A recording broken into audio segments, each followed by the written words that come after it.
Welcome to Guide Guru. We hope this video helps. You begin by combining dry and wet components for control. This avoids overmixing. First, whisk 1 cup flour with 1 tablespoon sugar, 1 tsp baking powder, and 1/2 tsp salt. In another bowl, beat 1 cup milk with 1 egg and 2 tablespoon melted butter until smooth. Once done, pour wet into dry and stir gently. Lumps are okay because overmixing makes tough pancakes. Meanwhile, preheat your Yeeps to medium. You now control cook time and temperature. That's how you get even color and texture.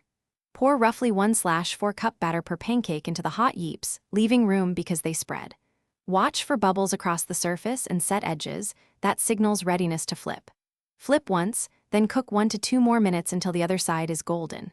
Make sure to adjust the Yeeps heat as you go, lower if outsides brown too quickly, raise if centers remain underdone. You finish by keeping pancakes warm and troubleshooting quickly if something goes wrong.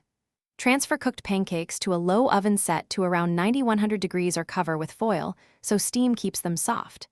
If your pancakes turn out dense, thin the batter slightly, fold in 1 tablespoon milk for the next batch, and mix gently to restore lightness. If browning is spotty, clean the Yeeps surface and test temperature with a small batter drop. Make sure heat is even before continuing.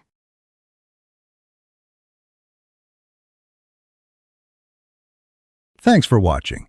Consider subscribing if we helped you today.